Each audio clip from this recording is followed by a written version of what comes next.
بسم الله الرحمن الرحیم.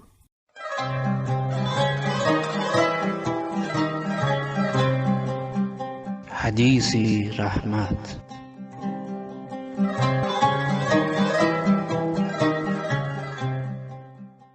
السلام علیکم شنوندگانی عزیزی رادیو مهر.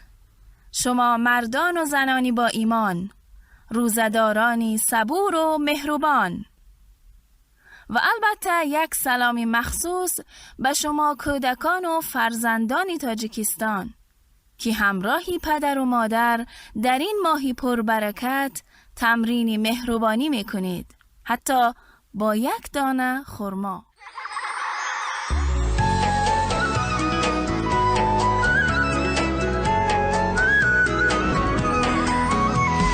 مرحب مرحب يا هلال، أهلا أهلا كيف الحال؟ قد غبت وإليك اشتقنا، وانتهى بعدك صار وصال. نعطي صبرا نأخذ أجرا، والله يرانا ويسمعنا. نغفر زلا نوصل أهلا، لأن رمضان يجمعنا، لأن رمضان يجمعنا. صد یاسی سفید با رنگ امید، با هرچی صفاست که سوی خداست. از جانب من در ماه عزیز تقدیم شماست.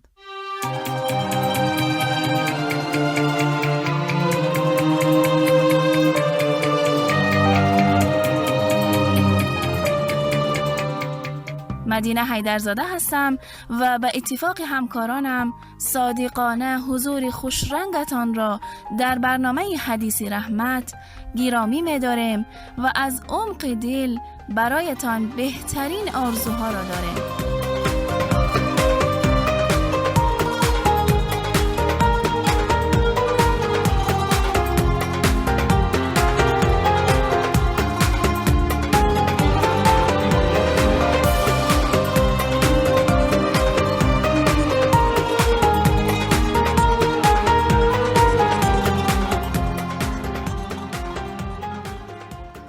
در همین لحظه شما عزیزان و همراهان برنامه را دعوت میکنم به شنیدن یک حدیث دیگر از بهترین بندگان خداوند حضرت محمد مصطفی صلی الله علیه و آله و سلم. با ما همراه باشید. صلی الله علی طه خیر الخلق و احلاها. صلی الله علی طه خیر الخلق و احلاها. خیر الخلق هو الهادی نور الكون به بادی. حدثني زهير بن حرب حدثنا إسماعيل يعني ابن علية عن عبد العزيز بن صهيب عن أنس بن مالك أنه قال: إنه ليمنعني أن أحدثكم حديثا كثيرا أن رسول الله صلى الله عليه وسلم قال: من تعمد علي كذبا فليتبوأ مقعده من النار. رواه مسلم. باب تغليظ الكذب على رسول الله صلى الله عليه وآله وسلم.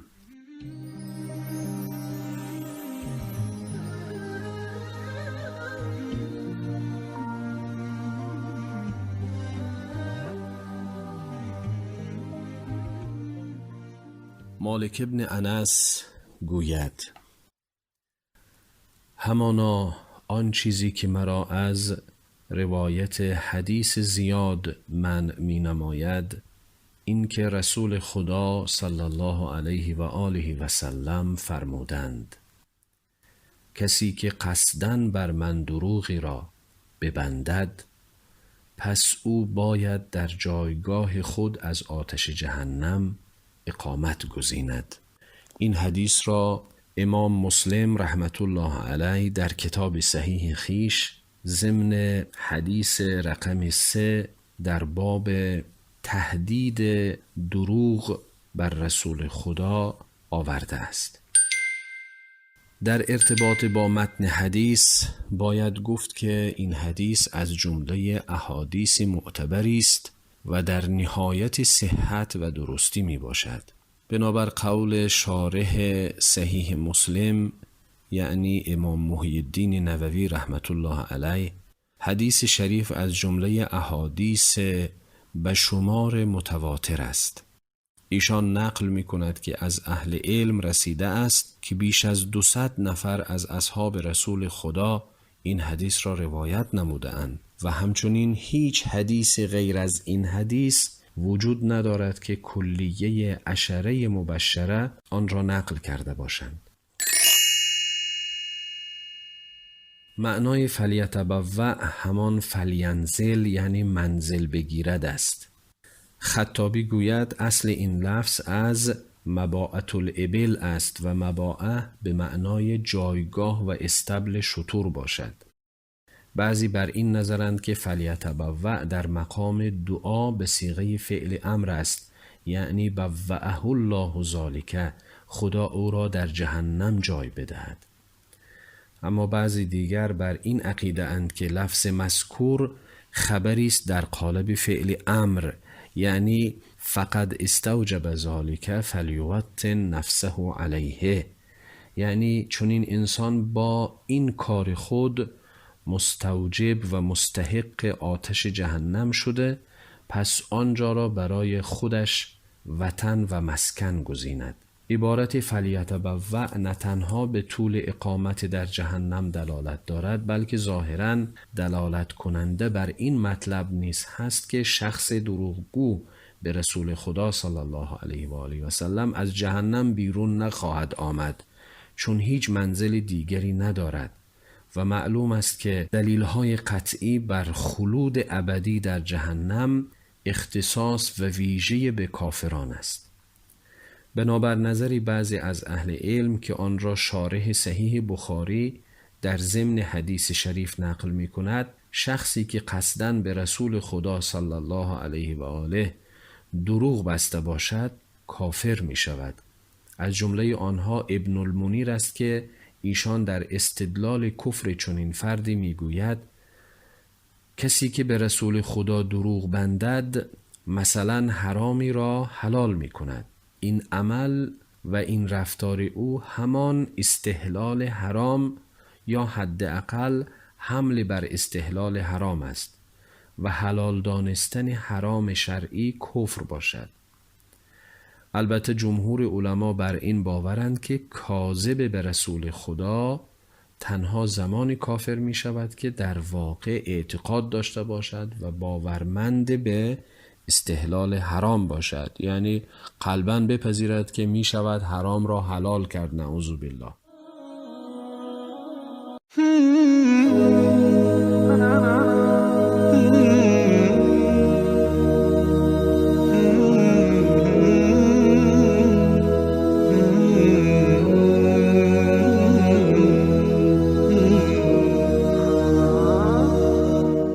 آیات قرآن کریم و احادیث رسول خدا صلی الله علیه و آله و سلم در عموم بر مذمت دروغ و شخص دروغگو پرداخته اند.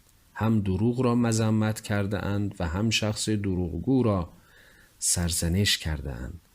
اما این حدیث شخص دروغگوی به پیغمبر را از بقیه دروغگویان جدا نموده است و بر این امر ضمناً تأکید دارد که این نوع دروغ با دروغ‌های دیگر تفاوت دارد.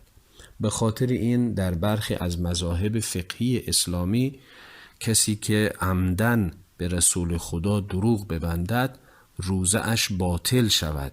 یعنی همین روزه‌ای که ما امروزها در ماه رمضان روزه میگیریم، کسی که عمدن دانسته ایستاده به پیغمبر دروغ ببندد، چیزی که پیغمبر نگفته از نام پیغمبر نقل بکند، نعوذ بالله، حتی بعضی فقها فتوا دادند که روزه اش باطل شود و چنین دروغ از دروغ‌های بسیار بسیار بزرگ و از گناهان کبیره است.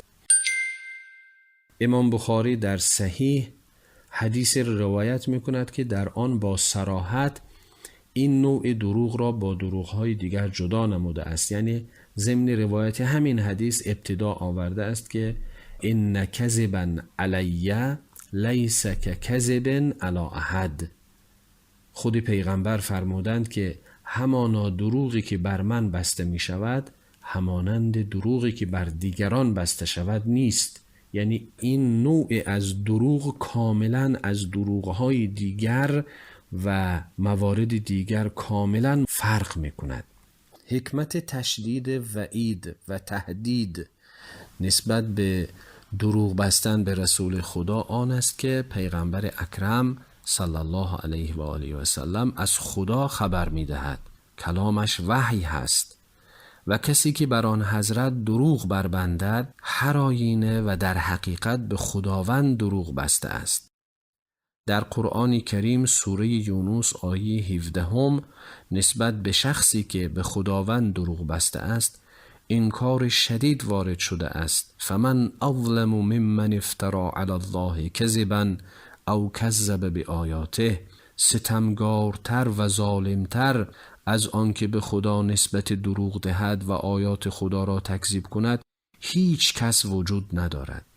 همچنین در سوره زمر آیه 6 چنین دروغگو را با شخص کافر همسان دانسته می‌فرماید و یوم القیامت تری الذین کذبوا علی الله وجوههم مسوده.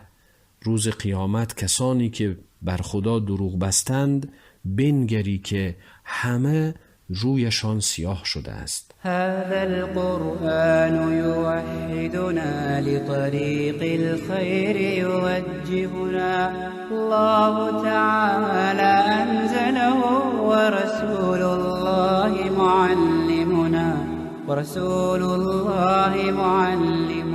اما در رابطه با پدیده دروغ باید گفت که دروغ چیست؟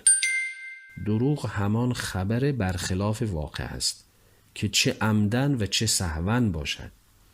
در حدیث شریف قید عمد و قصدن زده شده است، به این خاطر که شخصی که سهوا و اشتباها این امر را مرتکب شود، یعنی ندانسته حرفی را به پیغمبر نسبت بدهد که اون را پیغمبر نگفتند، از وعید مورد نظر مستثناست. مثلا ما برخی احادیث رو شاید حقیقتا ندانیم و شاید حقیقتا از پیغمبر نباشد ولی در کتاب آمده، حال انسان این را به پیغمبر نسبت میدهد.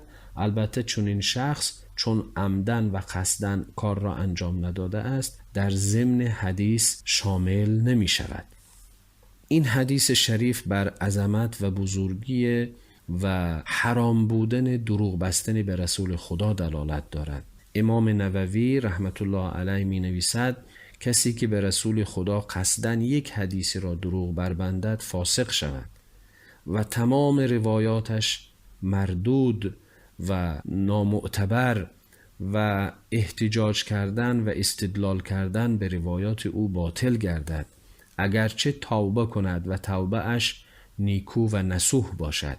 به تحقیق جماعتی از علما از جمله احمد ابن حنبل، ابوبکر حمیدی که این دومی استاد امام بخاری بوده و دوست امام شافعی بوده است و ابوبکر سیروفی گفتند توبه این شخص در قبول روایاتش هیچ تأثیری ندارد و ابداً روایات او قبول نخواهد شد، بلکه جرح و انکار او همیشه لازم است. نکته دیگر و آخر این که حدیث شریف بر آن اشارت دارد که دروغ بستن به رسول خدا در هر زمینه حرام می باشد، چه در زمینه احکام باشد و چه در زمینه های دیگر مثل ترغیب و ترهیب و پند و مواعظ و غیره. در همه این موارد دروغ بستن به آن حضرت از بزرگترین گناهان کبیره بوده و همه مسلمانان بر این امر اجماع و اتفاق نظر دارند. خداوند ما را از دروغ و خصوصا دروغ بستن به رسول خدا در حفظ و پناه خود قرار بده و ما را از راستگویان و صادقین همواره قرار بده. و السلام علیکم و رحمت الله و برکاته. اللهم صل على محمد و آل محمد.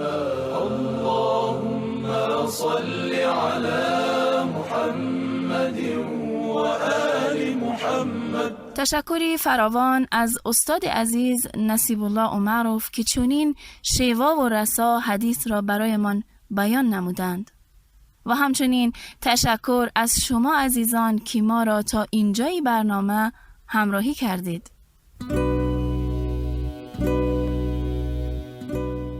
خدایا، عزیزان من ارمغان از رحمتی بیکران تو اند، پس خرسندشان دار به صیانت در این ماهی سراسر سعادت.